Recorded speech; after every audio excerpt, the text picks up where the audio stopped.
Привет, друзья! Сегодня у нас спецреп на тему, которая на самом деле каждого касается, потому что это вопрос нашей с вами безопасности.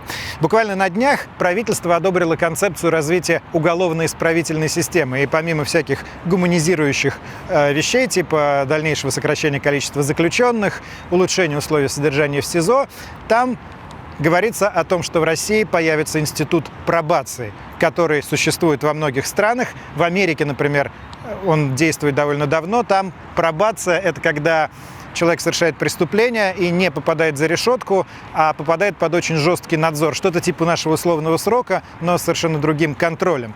В других странах, и в том числе в России, под пробацией чаще понимают социальную реабилитацию откинувшихся, как на уголовном жаргоне называются только что освободившиеся. Константин Гальденцвайг собрал несколько историй таких людей, которые отсидели длительные сроки за серьезные преступления, узнал, как они адаптируются в новой для себя вольной реальности, которая сильно изменилась за те годы, что их не было, насколько они могут зарабатывать себе на хлеб и чем они могут себе зарабатывать на хлеб. И главное, что мы, как общество, должны для этих людей сделать, как мы должны их контролировать и в чем мы должны их ограничивать, чтобы эти люди не вернулись на преступный путь, не угрожали окружающим, то есть всем нам.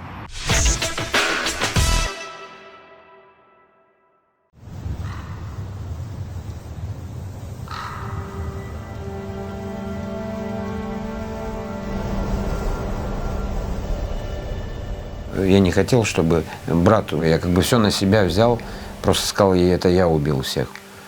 И это я все сделал. И брат мне потом сказал, ты что делаешь? Это я, говорит, все сделал. И суд говорит, они меняли показания, они виноваты оба в убийстве. Я называю ошибкой лишь то, что нельзя изменить в жизни. А этого нельзя никак изменить. Мне 41 год, 20 меня посадили. Этот день, он был очень ожидаемый. Ну, как бы я его, конечно, как бы не сложились обстоятельства наши, я очень долго его ждал, я дождался, и, слава богу, он пришел. Но счастья не то, чтобы его нет, а какая-то бессмыслица, как будто бы нету никакой цели. Выходишь, как слепой котенок, в какой-то огромный хищный мир, тебя никто не ждет, и ты никому не нужен, тебя никто не встречает. Вот у меня пакетик здесь, документы и икона от родителей, которые купили в храме Христа Спасителя в Москве, когда он только открылся. И вот здесь свидетельство о смерти родных, что я потерял мать, отца. Вот есть даже еще, это мне там в тех стенах мне нарисовал просто. Ну, попытался перерисовать художник, у меня просто фотографии родителей почти не осталось. Вот мать нарисовал он карандашом, я просто сохранил, и это отец молодой, чтобы хотя бы хоть так сохранить их память. Платочек, марочка. Все мое богатство, это вот этот пакет, больше ничего у меня нет в жизни абсолютно.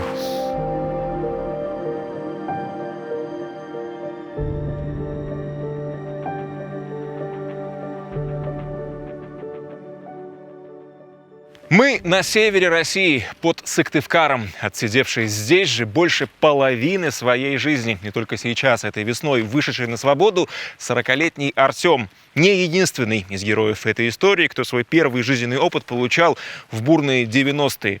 За эти четверть века в успокоившейся вроде бы стране число заключенных снизилось вдвое. Но даже сейчас Россия при полумиллионной армии зэков по их количеству находится на первом месте в Европе. И главное, 2 из 3 выходящих в России на свободу вскоре оказываются снова на зоне. Как так? Что с этим делать и кому, если не самому государству? Выход рыжего кота, пожалуйста. Тигр пошел на прогулку.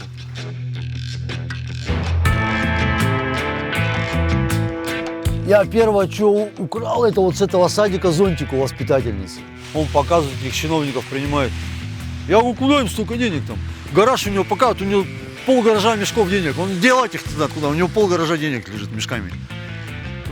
Там детский дом у него, дети голодают, там операцию какую-то детям надо делать, туда-сюда. Сам Господь Бог велел делиться. Возьми, организуй все. Тебе же спасибо сказать Барбосу, блин. А ты в свои 18 что крал? Так вот, я тебе говорю, магазины что открывали? Как грибы же магазины открывались. И ларьки, и магазины, и аппаратуру, и вещи, короче. Ну, у бабушки, понятно, я пенсию не украду последнюю туда-сюда. Для меня это с детства это стрёмно было. А коммерсант что-то открыл туда-сюда. Ну ладно, я у них одну сумку утащу, ничего страшного, они с голода не умрут.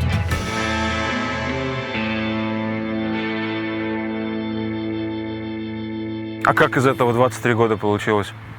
Так в розыск меня подали. Был в бегах. В бегах, да, уже не покрасть, ничего не поделать такое. Я на 3 дня сюда приехал, вот бандитизм изменили, 15 лет дали. И потом вот еще за козлов на допе на первой колонии 6,5 лет добавили, короче. Я правильно понимаю, что ты здесь вышел после 23 лет? Да, вот с этой, там вахта, не вахта, милиция, короче, вертушка. Выходят, тебе эту справку отдают, и все, ты свободный человек. Вас здесь как колония готовила к выходу на волю? Просто пришла, да, соцчасть и поинтересовалась, куда я поеду. Я сказал, что я останусь здесь, так как у меня все умерли в Акуте. Они говорят, где вас пропишут? Я говорю, меня кто пропишет, где? Все, как таковой реабилитации, ну, не было. Все как-то в тумане. Если посмотреть на структуру ВСИ, на любой колонии, там ведь есть и штатные психологи, и социальные службы, и отчеты об этой подготовительной работе перед выходом человека на волю. Разве не так? А теперь как это выглядит на самом деле? Кабинет отрядника, начальник отряда. У него 100 человек здесь, и через 2 барака еще 100 с лишним человек. Он один. Так, что у нас тут? Иванов, Петров, Сидоров. Через неделю там освобождаться. Ну-ка, зайдите. Так, ну что, на свободу скоро? Да, гражданин начальник. Ну что, преступление больше совершать не будешь? Ну смотри у меня. На, вот здесь распишись, здесь. Подпиши туда-сюда, что якобы с тобой там какой-нибудь психолог поговорил, ну еще какую-нибудь шляпу. Единственное, мне что, опера дернули, говорит, сейчас кровь пойдешь сдавать перед освобождением. Я говорю, не пойду никуда. Говорит, хочешь, не хочешь, мы тебя хоть в кандалы закуем, все равно туда утащим. ДНК, чтобы у тебя наше было, чтобы у тебя мало ли что, мыслей таких не было. А и все, вот оно все. Петров подошел, что у тебя там была статья? А, наркоман, да, помню. И что, будешь наркоманить еще? А, ну вижу, да, ты у нас здесь что-то вон в агитации, там выступаешь в спектакле, вот. Жалоб у тебя нет прокурору, да? Ну все, встал на путь исправления. Что вам не своего, а от ПСИНа, от колонии, государства, что вам выдал на дорогу? На дорогу мне дали вот это, как называется, единовременное пособие какое-то, или подарочное, или как, я не знаю, 850 рублей. Но я на них смог только приобрести сим-карту. От Мечалова. Вот мы, государство, даем тебе деньги на проезд, чтобы ты по дороге никого не убил, не ограбил. А там уж тебя должны принять. Там уж на местах, только от нашего, чтобы у нас по территориальности не было новых преступлений. Вы понимали порядок цен в России вообще в 2021 году? Если честно, я только сейчас вот вышел, я понимаю порядок цен. Я понимал, что это, ну, что это хоть какие-то деньги. В путь дорогу снарядила, 1000 рублей дала. И справку об освобождении. И канай, Вася, ищи счастья, как хочешь. Обрелась и покой безболезненный, плоти сласти избежавши, ея же и нас изми твоими молитвами. А сколько лет за свою 70-летнюю жизнь вы провели за решеткой? Да где-то за 40 с лишним. То есть вы сейчас на свободе, декабрь, январь, 5 месяцев. Уже, да. Сущий тебя любовью, вере и страхом молю. И я чувствую, что где-то даже сейчас сотрудники ищут, куда же он делся, он должен здесь быть. Там, если холодно, вот, то там они прячут, там где-то есть душевые, где-то выдают белье. А здесь бывшие заключенные, бездомные, все вперемешку. Все. Все сословия в одном месте. И интеллигенты, бывшие профессора, все здесь. А вы последний раз когда здесь обедали или завтракали? 3 дня назад. Как раз оказался на мели полностью. Так что я этого места не стесняюсь. А предыдущие 10 дней, где вы были? И небо. Ходит электричка до Крутого. 1,5 часа ночью там, поспишь 1,5 обратно. Ну, на улице живем, ну что сделаешь? И вот это самая уязвимая категория, вот на что могут они рассчитывать. Они идут в Центр социальной адаптации, они у нас есть практически в каждом регионе. Это государственные центры, которые могут у себя этого человека разместить. Просто тут надо понимать, что идут все люди, которые бездомные. Мы можем смотреть на пример там ночлежки, что они делают там палатки. Больше невозможно нигде пристроить людей во всем городе, там, во всей области. Мне сказали, что на биржу меня не поставят без регистрации. Регистрацию вам надо делать. Я пошел здесь в администрацию Эжвы. Там сказали, вам надо в администрацию Сыктывкара. Я поехал туда, мне написал заявку. Там ее как бы фонд, маневренный фонд временного найма какого-то. Социальное жилье. Социальное, да. Какое-никакое, но оно жилье не прям в Сыктывкаре, а в Максаковке. Поэтому... Это поселок рядом. Да, то есть сейчас я жду ответ, но также пока на птичьих правах. Пока от чиновников нет ответа, мы предлагаем Артему вместе съездить и посмотреть на его, как он надеется, будущее пристанище. Это мы из города, да, выехали, получается? Это уже за город. За город, да. Ну вот сейчас все это расцветет, так-то прекрасно, да, здесь будет. А ты так за 20 лет много всего пропустил, как ты думаешь, из того, чем страна жила?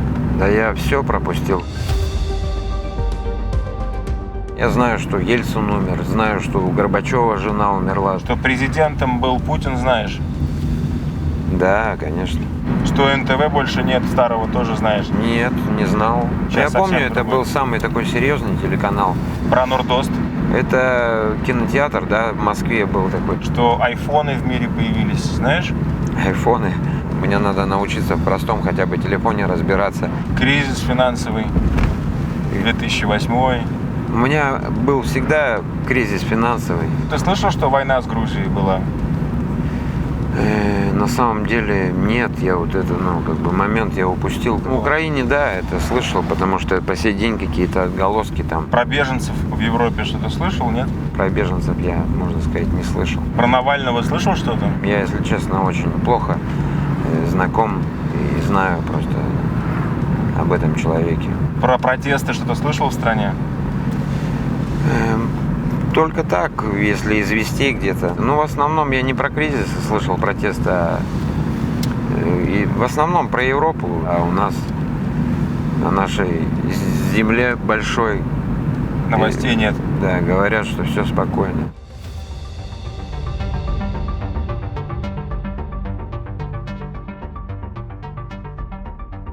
Ну, это здесь, получается, и проживать, да, надо будет.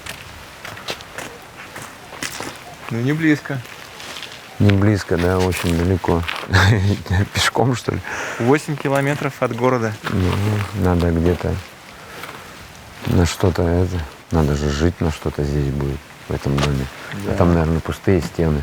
Я вам ничем не могу помочь. А узнать хотя бы можно? Нельзя. Комнату? Нет, у нас тут карантин, коронавирус. Тут ни гостей, никого, ничего не пускают. А вы хотите пройти и тут еще разбежаться. А вообще здесь в основном кто бывших заключенных селят? Ну зачем? Нет, нормальные люди, здесь большинство. Ну как, детей собирают с города, но мы их тут и в ежовых рукавицах держим. С кем не справляемся, флаг в руки и уйдем отсюда. Мы их выселяем, а опять вселяются. Зоновские порядки, но мы их успокаиваем по-своему. После 10 ходить нельзя. В пьяном виде ходить нельзя. Друзей сомнительных водить тоже нельзя. Сомнительно, да. Как тебе нравится такой распорядок? Распорядок, конечно, выбирать не приходится. А вот фоткать-то вот это вот не надо. Если Артем действительно вселится вот сюда, это ему еще крупно повезло. Это одно из образцовых учреждений подобного типа. Вот как в другом, во Владимирской области, живут сейчас его товарищи по несчастью.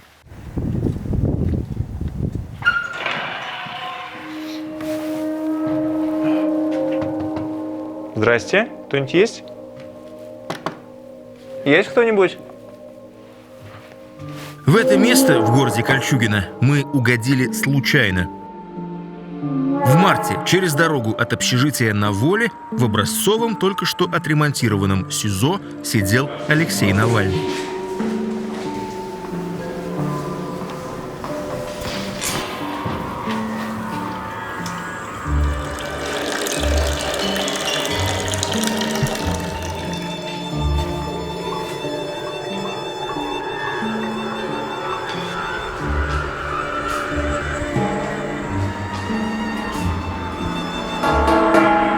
Общежитие давно было сделано, наверное, для зоны, да. Но сюда когда-то, которые на поселение уходили, освобождались, и потом дальше после этого ремонт не делался. Вот посмотрите, что здесь творится. Я освободился, потом сгорел. Ой, это ваша дверь? Это наша дверь.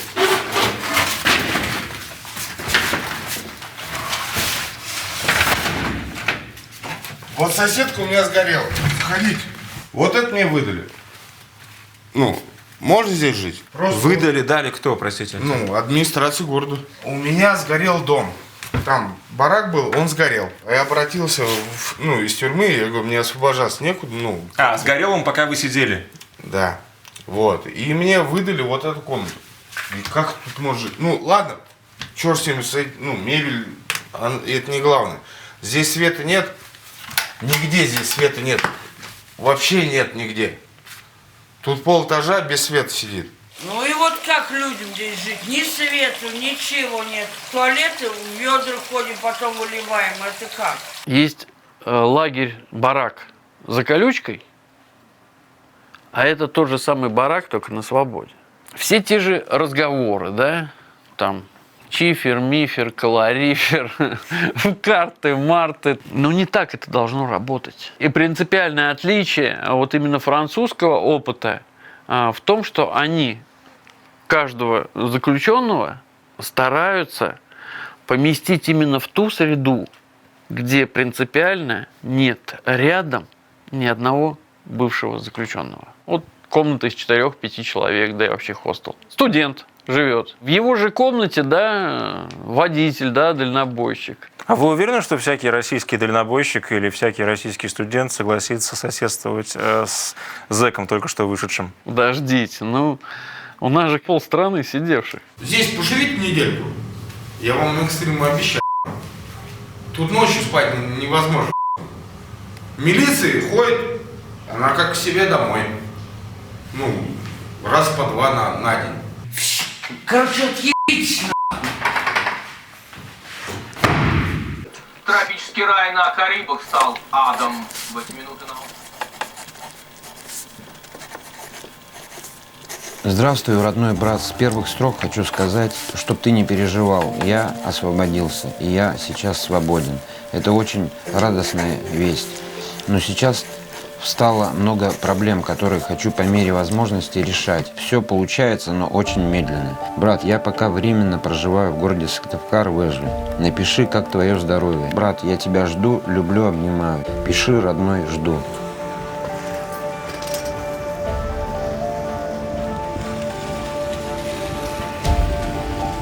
Это первое письмо за 10 лет. Да, вот как меня перевезли в ВК-25 в 2010 году. Больше мне не позволили с ним общаться. Что мы якобы поддельники, мы находимся в разных учреждениях. Этот момент я так и не понял.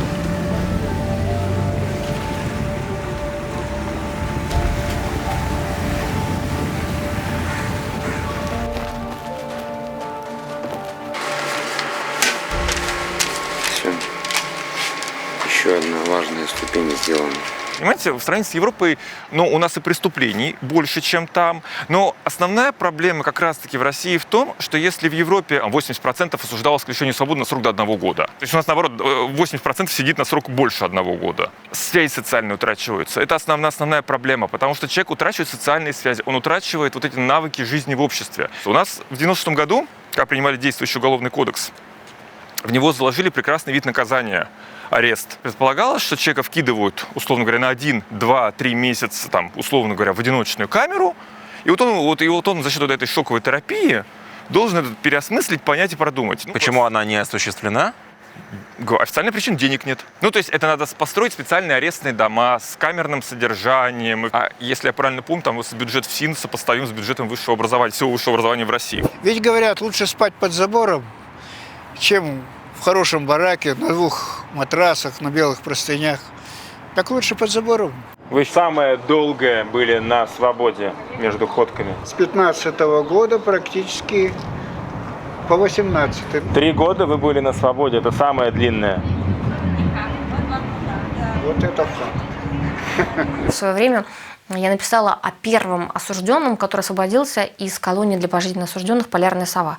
Ему переквалифицировали статью, и он освободился, отсидев, там, не знаю, 27, что ли, лет. Разумеется, никакого его жилья уже не осталось, никого из близких тоже не осталось. И он помыкался и, в общем, нашел пристанище у одного человека, вот, с которым они что делали? Только пили.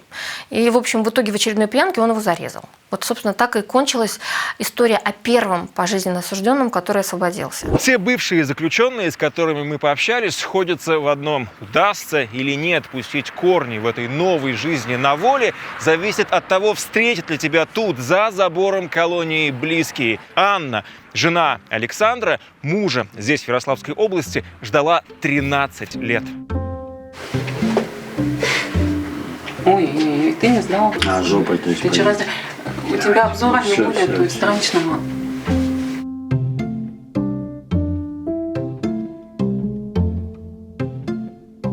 Я не знаю, я как-то их наоборот всегда жалела. Ну, я не знаю, я их сочувствовала. Ну, люди сидят, они всего лишены. Я не знаю, я всегда такая была. Мне кошечек жалко, собачек жалко, людей жалко. Я хочу всем помочь, у меня всегда вот так было. Там должны быть письма с двойки, с Шексны, с Ярославского Централа. Письма были большие? Ну, поначалу, да. Решил тебе написать. Если посчитаешь нужным, пиши, буду искренне рад. Все, ну и все, и пошло, поехало. А в буре-то сидишь, что там делать? Ты пишешь, да пишешь. Ну, явление это распространенное крайнее. В России вообще женская душа потемки. В Тамбове, в зоне, я случайно была на свадьбе. Девушка приехала выходить замуж за рецидивиста. Он прям рецидивист, бандит. А она курсант школы полиции. Как же это так-то? Она говорит, а за кого мне на улице замуж выходить? Наркоманы, пьяницы или коллеги, а я их знаю. А вы когда узнали, за что Саша сидит, вас это как-то смутило? Нет, всякого в жизни. Я его первый раз видела на росписи, по сути. То есть, по сути, вы сейчас выходили замуж, чтобы иметь возможность встречаться? Да, поставьте свою подпись, поставили, все. А вы когда друг друга впервые увидели, вы поняли, что да, это оно? Вопросы такие, короче, тупиковые. Нормально все было. В том году повенчались. Вот здесь фотография, это моя бывшая девушка, когда меня сажали, и она тоже была почти ровесница, чуть помладше меня, Ирина. Но это не ваш ребенок? Нет, этой девочке уже 19 лет. На самом деле я ее также 21 год и не видел.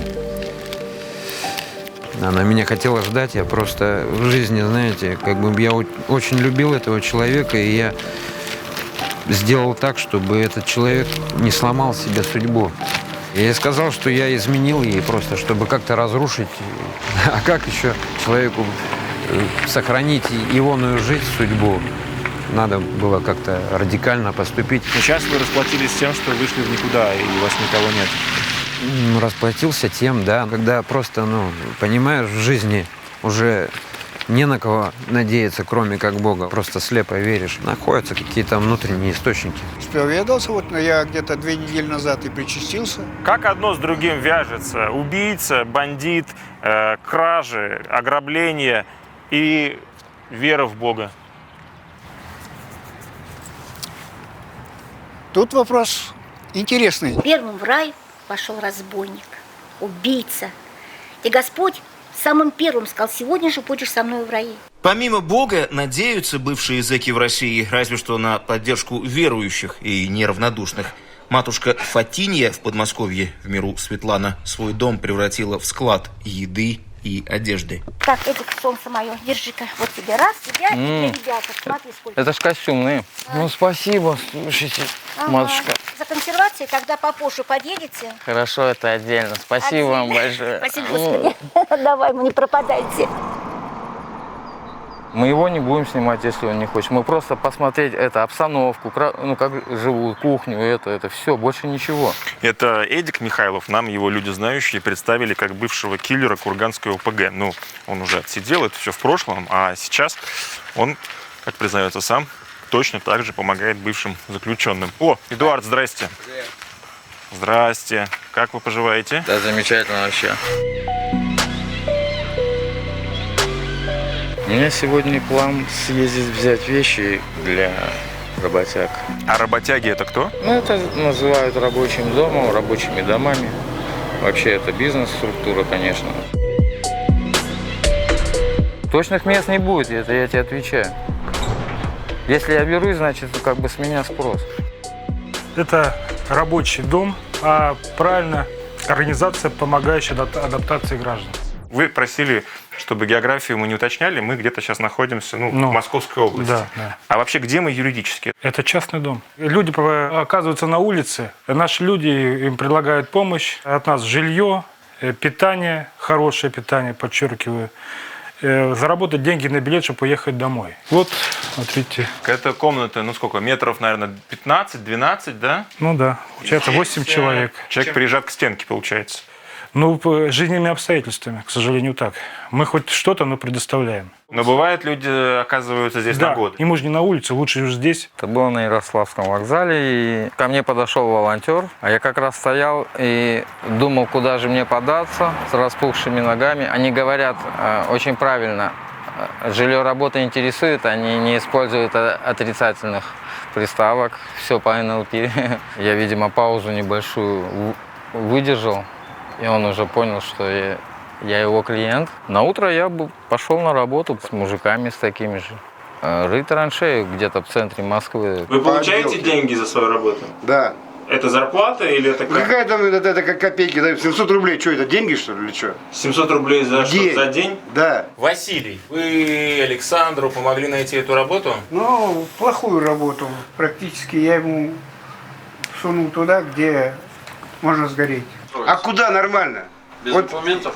Конечно. А что делать? Надо же курить и кушать надо. Ну вот, смотрите, мясо, все тут есть. Ну. Заказчики это стройки, я правильно? Да, ну в основном да. Да, и все на устном договоре, все, так мы работаем. Если на стройке на вашего подопечного, не дай бог, не знаю, кирпич падает, я правильно понимаю, что договора у него нет, страховки у него нет, трудовой книжки у него нет ничего?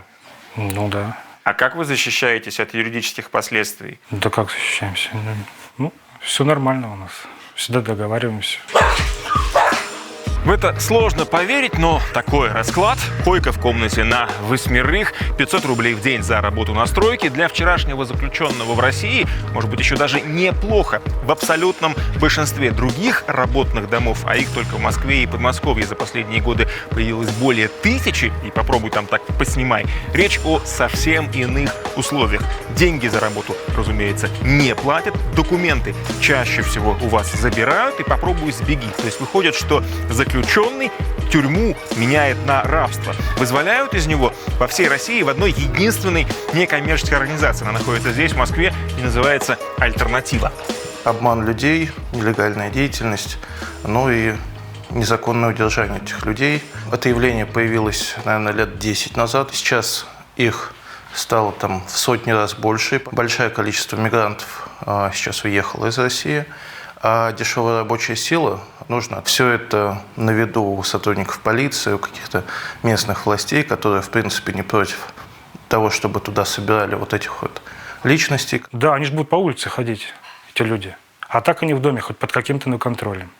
И полиция это понимает. А это не наживо на людях, которым некуда деваться? А что вы хотели, чтобы они не имели этой работы? Чтобы они собирались в стаи, в банды и грабили население? Наш человек бесправен, а человек, вышедший из зоны без документов и без перспектив, бесправен втройне. Он, в общем, с легкостью соглашается на продолжение такой же жизни. И спасибо, что баланду дают не хозобслуга, и спасибо, что не выгоняют в 6 утра на зарядку, и то хорошо. Если оно даже и похоже на тюрьму, оно мне ближе. Поэтому мне знакомо. Я в своем соусе. Мне легче здесь быть, потому что мне все понятно. Тюрьма лайт. Тюрьма лайт? Навещали, да? Узников. Ничего себе. Узников, да, навещали? Да. А вы не хотите попробовать в таком реабилитационном центре побывать? В каком? У нас есть центр, Ника. Вот, ну, нормальный. Зачем мне центр? Я вот с помощью друзей я все-таки надеюсь, что я реабилитируюсь. Друзья, про которых вспоминает Артем, и его же бывшие соседи по камере. А откуда взяться иным, когда за решеткой провел полжизни? Как нас не ломали, как нас не пытались сломать, но наш дух непобедим. Это все друзья, без которых просто я бы оказался бы обратно там. Тоже не скажу, что апартаменты люкса. Вот проходите. Вот здесь мы ютимся. Давай чаек. Да, сейчас чаек будем пить. Кретники наши. Это вот, короче, та квартира, в которой проживает Димка. Вот мой друг, Друг, с которым в тюрьме познакомился. С которым, да, познакомился в 2013 году. Вот, это матрас, да, вот, то есть, чтобы представление имели. Вот мы его вытаскиваем. Здесь вот, я здесь сплю, как бы я привык по Буровскому, по изоляторскому. К полам я привык, такая половая жизнь. Ну, до 27 числа он тоже снимает эту квартирку. А дальше пока неизвестность. Артем на свободе уже без малого месяц, и пока что судьба его складывается типично. У него по-прежнему нет ни временного жилья, ни оформленных документов, ни, как следствие, возможности устроиться хоть на какую-нибудь работу. В далекой Москве, между тем, еще 11 лет назад, тогда на уровне Совета Федерации, предлагали принять закон о реабилитации, об адаптации бывших осужденных, вышедших на свободу. Ярослав Евгеньевич, в 2016 году вы заявили о том, что законопроект обсуждается в парламенте, и над ним работают эксперты и юристы. Прошло 5 лет. Конечно, с гуманной, с человеческой точки зрения таким гражданам хочется помочь. Но, с другой стороны, возникает вопрос. Мы не можем проиндексировать пенсии работающим пенсионерам. У нас не могут найти деньги для лиц, которые ухаживают за инвалидами первой группы. Правительство все время указывает на отсутствие источника финансирования. Поэтому здесь очень такой вопрос сложный, очень деликатный, щепетильный и тонкий. Да давайте искать источники финансирования. И где они? Вот это главный вопрос. Где они? Так самое главное, Костя, конечно, пожрать, поесть. У меня ничего нету, считаем, ни мебели, ничего не было, короче. Нам Наташка, сеструха, матрас не такой пошире. Вот, говорит, матрас. И я говорю, вот мне матрас-то вообще нормально. И мать Маржиха, что со мной-то на матрас тоже упала. Что делать-то? А сейчас вам с вашим бюджетом кровать купить — это событие? Да, где денег взять, короче. Так-то, на матрасе, говорю, спить, что делать. Зять у вас хороший? Да нормально зять. Мне на работе говорили, забери паспорт и не давай ей. А я не смогла забрать этот паспорт. Пусть он там прожил столько лет на этой зоне, и что-то он натворил, раз туда попал. А что делать-то? Все равно же человек. Так, как у Христа за пазухой, что они покушать купят, за квартиру заплатят туда-сюда. Так мне уже здесь, на самом деле, понимаешь, что дело неудобно. Дед работает, дед уже 8-й десяток. Вот мама Надя 8-й десяток, жена работает. Старшая смена торгового зала, по сути, это я и продавец, и кассир, и на заявках я, и на приемке тоже я, если это выходные. В магазине? То. И все это за 20 тысяч рублей. Так нигде меня вообще не брали. Это старая Грымза в канцелярии сидит. Где у тебя, говорит, трудовая книжка? Я говорю, нет у меня трудовой книжки. Че, говорит, оттуда освободился? Нет, говорит, не нужен ты нам, короче. Вот нельзя сказать, что в тюрьме все невиновные, да, безусловно, там есть виновные.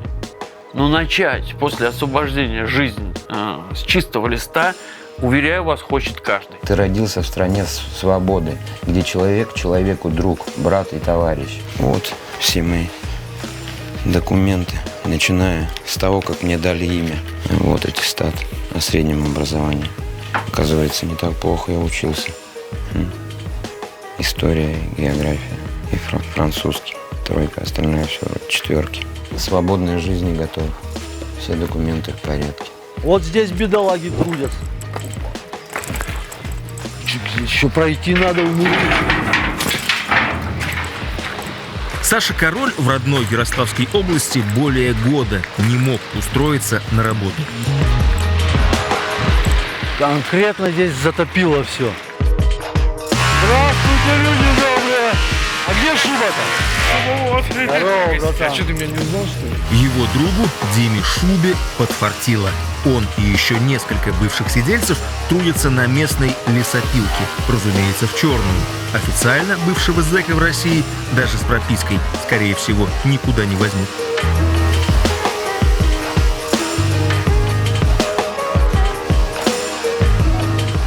У меня нету профессии. Я сел там, мне было 15 лет. Я 9 классов закончил. А потом вот на Юдово приехал, 12 вечерней школы. В колонии они могут получить какое-то вот еще среднеспециальное образование, там, профессиональное, но оно не очень соответствует как бы требованиям рынка. И, конечно, сама мотивация к учебе тоже не всегда у людей, оказавшихся в местах лишения свободы, есть. Они якобы меня там учили, братан. Я вышел, у меня корочки, что я кочегар, что я там какое-то дерево обрабатывающее, эту фигню могу делать. А я часу даже эту фигню не смотрел. Так вот, я и говорю, видимость есть, а что он выходит, он ничего. Даже производство, какое там производство? Ящики колотят, например, я в лагере был, ящики колотят, они ушли на работу в промку. Целый день эти поддоны колотят, потом в опилке в кучу, он в фуфайку завернулся, упал, поспал, с утра встает, опять эти поддоны колотят, и так сутками. Вот так называемая промка, да, производственные цеха. И, собственно, эта зарплата теоретически могла бы стать теми подъемными, на которые заключенный какие-то первые шаги совершал бы в жизни на воле. Они получают зарплату, которая должна быть не меньше минимального размера оплаты труда. А сейчас он 12 тысяч, но они его получат только если они выполняют норму выработки. Ты работаешь не на полную ставку. То есть ты уже не получаешь эту полную свою зарплату, даже 12 тысяч. Вот у него это, предположим, зарплата даже есть, но там дальше у него вычитают до 75% могут вычитать по закону за содержание в колонии. Это твоя работа? Да, ну так-то вот там котлеты мы делаем. Каторга вообще галимая каторга, 100% каторга. Я просыпаюсь, я смысл о том просыпаюсь, что базара нет, сейчас в буре в изоляторе тоже подъем у пацанов в 6 утра. Только они сейчас чего делают? Ничего не делают, короче, туда-сюда. Целый день в камере ходят. А ты идешь котлеты лепить? А я иду котлеты лепить. Хотя бы здесь на работу взяли, дай бог им так-то здоровья, там, что делать? Ведь мы сейчас даем льготы тех, кто принимает на работу инвалидам. Так почему бы не давать такие же льготы тем предприятиям, которые берут бывших осужденных? У нас просто другого пути на самом деле нет. А раньше люди, освобождаясь и устраиваясь на работу, просто скрывали факт того, что были за решеткой. Сейчас это невозможно. Служба безопасности пробивает на раз-два. Все эти базы данных, они есть в интернете. О, вот я вижу, что ты сидел и знаю, где ты сидел. Все, то есть это заслон. Получается, у человека нет возможности просто изменить свою судьбу. Так вот сам и виноват. Сам совершил преступление, сам расхлебывает. Не, сам-то я совершил, базара нет. Ну, каждый себя, наверное, помнит, там, в 17-18 лет. Извини меня, ты 40-то лет, ты-то уже сформированный человек. Если ты хочешь нормально жить, ты где-то развиваться хочешь, ну, ты сам не можешь это сделать. Ну, после такого срока, например, 23 года отсидел, что я могу сделать здесь? Мне помочь, реально надо помочь. Кто мне поможет? 1 рублик, 1 железный маленький рубль. Больше у меня нету денег на самом деле. Надо ставить ее вот сюда. Получилось? Ага. И все, и забираешь.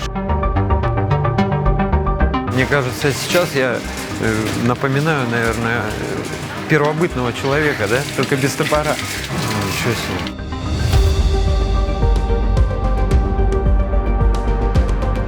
Это что, цена такая, да? Куда мы сейчас идем? В корзину просто кидать тропические фрукты. Я вообще... Тележечку надо с собой, да, будет забрать? Не знаешь просто, как люди живут, как здесь что, а как весы вообще взвешивают. Авокадо слышал, но я не знаю, что это такое. И с чем его едят? Рис, да? Этот одинаковый везде. Вообще просто первый раз в таком. Это получается какие-то боксеры, да? Раньше все стоило копейки, а сейчас по 200 рублей. Мало того, что оглохну, можно остаться, кино смотреть. А как по размерам, знаете, ориентиров? Это все сорта груш, да? Безумный выбор.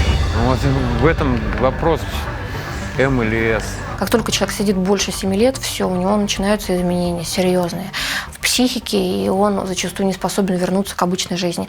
Поэтому вот эти грандиозные сроки, которые дают там 15 лет, 20 лет, как будто люди горцы, они живут бессмертно. Заходят телефоны, айфоны туда, но в тех колониях, где очень строгий режим, куда мобильники не попадают, там они все как дикари. Вот они, правда, не знают, чего делать и как делать. Они вообще потерялись во времени. Вы знаете какие-нибудь государственные там или учреждения, или где вообще в моей ситуации, где могут попробовать, знаешь, там помочь на ноги встать? Года 2 назад, 3 мы встречались с правозащитниками Франции. То есть человек перед тем, как освобождается, естественно, при финансировании государства, чуть ли не в ряд к нему стоят представители правозащитных организаций на сопровождении его после отбытия наказания. То есть это чуть ли не тендер, который прилагается к каждому заключенному, освобождающемуся? Примерно, да. Другими словами, у него есть выбор. Безусловно, они вникают. Это гражданские люди. Вот мы предлагаем вот эту вот работу, вот это, а вот это вот обучение, вот это за наш счет. Там важная идея заключается в том, что в составлении этой программы его реабилитации и обучения участвует он сам. Де юре это как гражданская сделка. И если он это не исполняет, то это повод фиксировать нарушения и отправлять его на более строгий режим. Мы же понимаем, что опять начнутся разговоры. Как можно на контролируемую, условно говоря, территорию, где содержатся опасные преступники, пустить НГО, которые там, не знаю, финансируются из-за рубежа? И плюс, наверное, слабость этих наших НГО вследствие их такой ужесточительной политики государства по отношению к ним последние годы. Не знаю, есть ли у нас НГО, которые готовы взять на себя эту работу и потянуть ее? Живы ли они? Да, живы ли они? В долгих поисках признаков негосударственной жизни в России мы оказались на окраине Воронежа. Совсем в иную эпоху, более 20 лет назад. Супруги Наталья и Анатолий Малаховы здесь основали организацию с религиозным уклоном «Назарей». Сегодня вас мало, да? Но вы в Тельняшке. Во имя Отца, Сына и Святого Духа. Аминь. Отец Небесный. Вы здесь сколько лет отсидели? Это почти 10. Христос воскрес! Христос воскрес! Христос воскрес! Аллилуйя! Ваши верующие знают о вашем прошлом? Да, знают. Открываешь новый мир любви, надежды, чистоты. Вы проповедовать начали еще сидя здесь по статье за убийство? Ну да. Многие люди, недопонимая, бьют себя в грудь и говорят: мы все пастора, мы вот род избранный, царственное священство, мы все. Вы знаете, не все. Не все. Я как бы тоже и хлебнул в свое время, и от закона отходил, и, находясь в местах лишения свободы, я обратился к Господу. Такой был попечительский совет у уголовно-исполнительной системы. Возглавлял его, кажется, Крашенинников. А чего вы, препятствуете? Пусть, говорит, проповедует, давайте попробуем. Один верующий, он полковник авиации в отставке, Царство Небесное, и он как бы нас поддерживал тут. И он магнитофон, электроника 323, и меня замполит вызывает. Малахов, ты что, куда ты пишешь, ты что тут? А там именно написано: разрешить проповедовать, понимаешь? Я как проповедовать? На магнитофон это записывали и по радио такое прокручивали это все. Да, по всей. По громкоговорителю. Да, тут вообще было. Он говорит: ибо так возлюбил Бог мир, что отдал Сына Своего Единородного, дабы всякий верующий в Него не погиб, но имел жизнь вечную. Аминь. Первая там реакция такая заключенных: Малах, ты чё прешь тут всю эту ментовскую чушь и так далее. Я говорю, ну вы что, ребята, ну вы разбираетесь, что такое ментовское, а что Божье, я говорю. Вот такую мы имеем привилегию. Аминь. А как вы думаете, если бы вы не в начале 90-х, а сейчас сидели бы в российской колонии, вам бы подобное разрешили? Ну, я думаю, вряд ли. Ну что ты тут, не замерз? Нормально. Здесь у нас находится Ленский осетр, матки. Вот здесь стерлядь, здесь тоже стерлядь. Вот там в садке у нас севрюка. Судимый за убийство Анатолий Малахов, выйдя на волю в этих же краях в Воронежской области, за 20 лет на свободе успел стать вначале пастором, затем защитником прав заключенных и, наконец, их же работодателем. Эта осетровая ферма отныне принадлежит ему. К лету богатство здесь будет на несколько десятков миллионов рублей. И все это охранять и работать здесь же будут точно так же бывшие зэки. Боится владелец не их, а непрошенных гостей с воли. Валера! Это кто подъехал там? Номер посмотри! Вы знаете, у меня воровал тот, который не сидел, на 1,5 миллиона украл. И, главное, на меня пишет заявление, понимаете? Нет, ну таких бестий, таких вот нечестивцев я в тюрьме даже не видел. И вот, мол, на вас заявление, что вы якобы хотели его убить там веслом. Я говорю, каким? Я говорю, деревянным. Наверное, ни одного деревянного весла нет. Поэтому, знаете, говорить сидевший, не сидевший, я бы так не сказал. Там хоть есть какие-то понятия. А на свободе здесь, он, видите, он своровал, бегает, а его ж не побьешь. Ты что, пьешь все? А? Ты пьешь все? Убью сразу.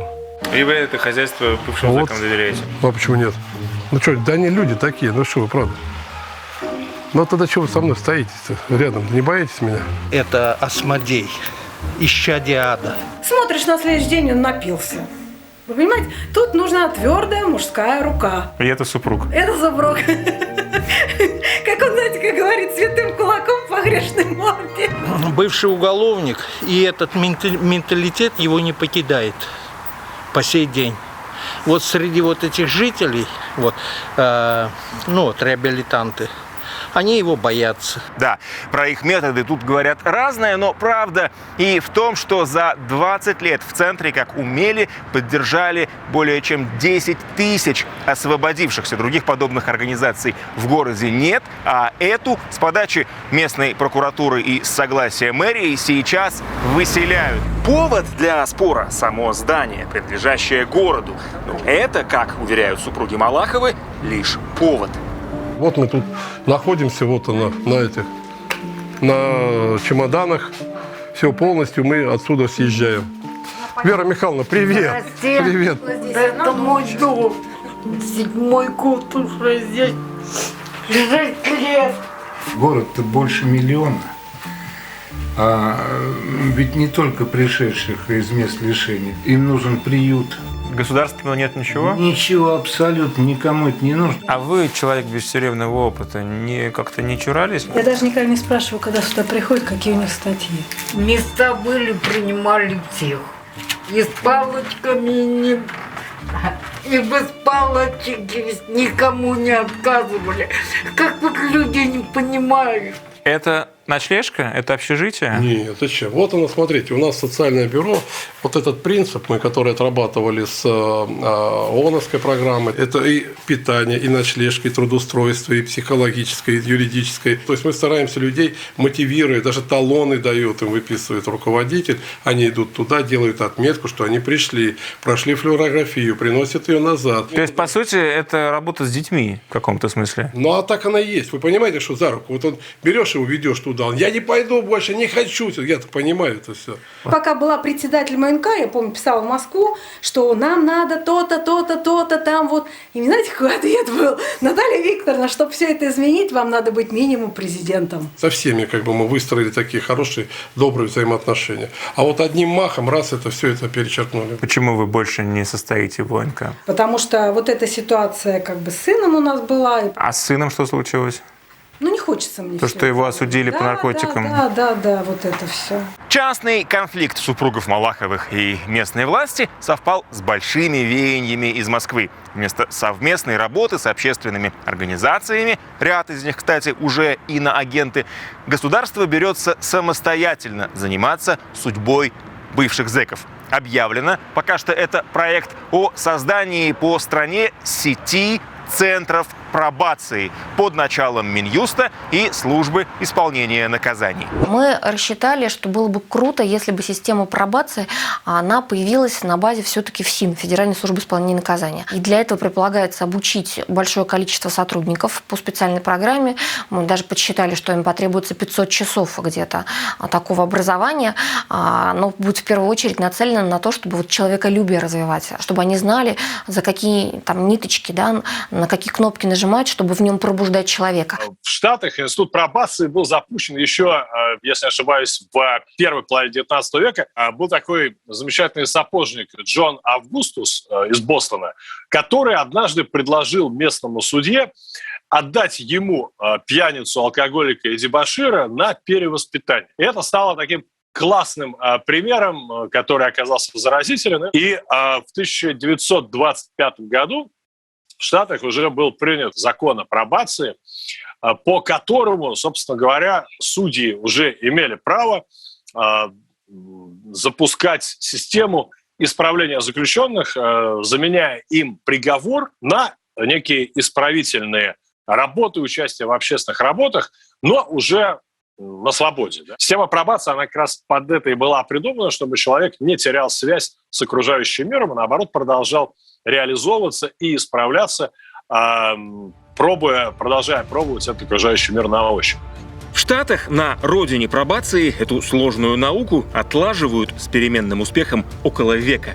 Российское правительство за 9 лет предлагает с нуля не только создать свой институт пробации, но и выстроить под таким же названием всю систему возвращения зэков в общество. Подразумевается, что служба пробации поможет каждому осужденному на выходе уже из колонии иметь при себе паспорт, медицинскую страховку, СНИЛС, вообще все документы, вообще вот все то, что есть у вольного. А ему дадут сим-карту, да, и телефон, чтобы он сразу же был, в общем, социальным человеком, мог звонить. А ему дадут такое пошаговое руководство, куда он может в случае чего обращаться. Не секрет, что во многих учреждениях наших с решеткой сотрудники ФСИН довольно жестко себя ведут по отношению к заключенным. Есть случаи пыток, есть случаи издевательств. Насколько им будут доверять сами бывшие заключенные? Ну, во-первых, как я уже говорила, это не те же самые сотрудники будут заниматься службой пробации, совершенно другие. И, как я уже тоже упоминала, они пройдут специальное обучение. В английском языке есть выражение, есть слово officer. Officer означает чиновник. Часто переводят офицер пробации, сразу создается ощущение, что это некий военнослужащий. Это не так. У бывшего сотрудника тюрьмы попасть в службу пробации в качестве того самого агента по пробации значительно меньше шансов, чем, например, у человека, работавшего в хосписе, работающего с трудными подростками, работающего в больнице или в любом другом реабилитационном учреждении. В отличие от тюремщика, который априори относится к человеку как к преступнику, с которым и нужно обращаться как с преступником. В этом, на мой взгляд, принципиальное отличие, например, сотрудников ФСИН от, опять же, сотрудников службы пробации в США. Именно поэтому, если аналогичную систему внедрять в России, конечно, для этого необходимо создавать совершенно отдельный институт. То есть ФСИН невозможно в этом смысле реформировать. Ни одна система не может сама себя проверять и контролировать. Это невозможно. И здесь вот без помощи гражданского общества не обойтись. Ну, вот тогда, получается, если сейчас все НКО получат статус иностранного агента, надежда на то, что появятся новые государственные такие от государства. Но понимаете, как вот та самая организация, которая получает деньги от государства, да, может вообще называться НКО? С одной стороны, да, и как она может критиковать все то, что создает государство. И ему укажут их место и скажут, что, слушайте, мы вас не для того, чтобы вы нас критиковали, для того, чтобы нас поправляли, совсем для другого, может быть, для того, чтобы вы создавали иллюзию иллюзию того, что все очень хорошо и здорово работает. Допрашивала их просто с пристрастием, и они не сказали ничего плохого. Так что никаких таких серьезных вещей я не заметила. Даже вот начало нулевых годов, да, статистика уменьшалась. Рецидива до 40 с лишним процентов доходило. А сейчас под 70. А сейчас под 70. Почему? А потому что раньше сюда заходили люди, общались, и те люди ресоциализировались. Вы имеете в виду, кто-то не в погонах? Конечно. Да кому, в погонах кому не пойдут? Вы сами поймите. Надо подключать все тех людей, которые занимаются. Особо я даже сделал бы те, которые прошли тюрьмы. Да? Не надо ярлыки вешать на них. Но с другой стороны, кто еще об этих людях хоть как-то позаботится? Вообще-то каждый о себе должен сам заботиться. Вот первый раз вижу компьютер перед собой. Ноутбук, да, это. Смотри, за то время, пока ты сидел, весь мир, карты мира, оцифровали. Вот, например, твой город родной, Воркута. Как называется улица, на которой ты жил? Я жил на поселке Комсомольском.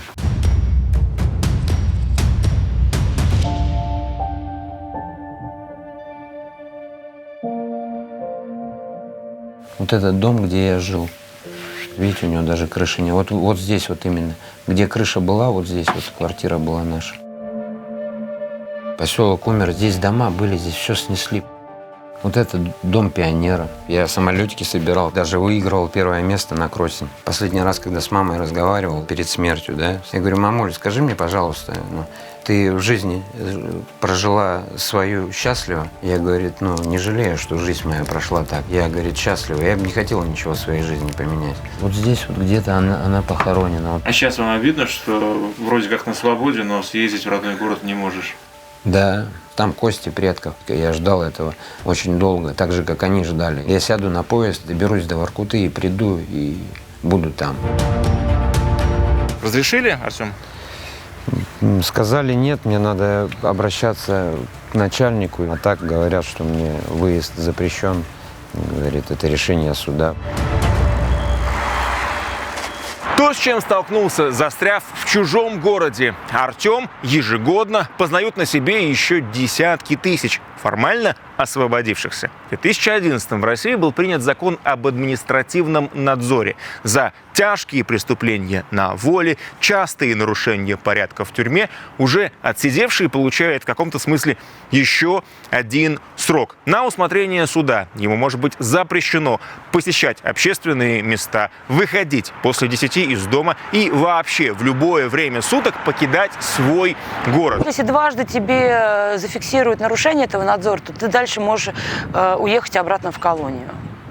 А у нас произвести административное нарушение можно из воздуха. Я, кстати, не стал бы так вот критично относиться к закону об административном надзоре. Вполне такой нормальный институт. Он используется в Европе. Вопрос, скажем так, в обоснованности применения мер, а не в том, нужны или они нет. Они действительно нужны. Давайте, то есть, условно, бывшему террористу, наверное, эти меры нужны. Понятно. Да, вопрос просто, кому они нужны. Последние годы идут повальные административные надзоры. Например, недавно у нас человек освободился, отсидел 2,5 года. Ему надзор дали 8 лет. Система перегружена. Что уголовно-исполнительная инспекция, что другие институты, они перегружены.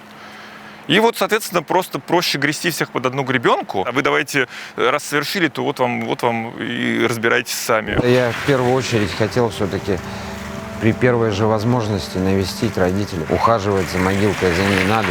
Это обязанность каждого сына.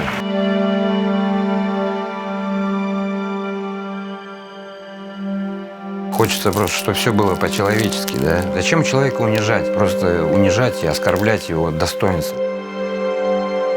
Тебе вроде хочется как-то что-то уровень, образ жизни поменять. А что ты сделаешь уже? Ты там до 50 лет в тюрьме сидел. Что ты, кому нужен ты на свободе? А знаешь, в России говорят, от сумы, от тюрьмы не зарекайся. Это так и есть. А что зарекаться?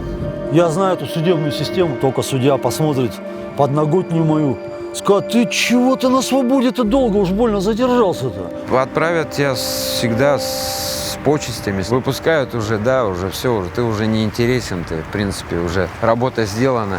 И мы в итоге получаем соседа, который просто не умеет жить в этом обществе. Послушайте, если я буду считать, что государство мне должно, тогда я должен задать себе вопрос, а за что оно мне должно, что я сделал? Я кто? Я преступник, я уголовник. Я совершил преступление, я был наказан. Я благодарен государству, что оно меня не трогает. У меня нет злости ни на чего, только на...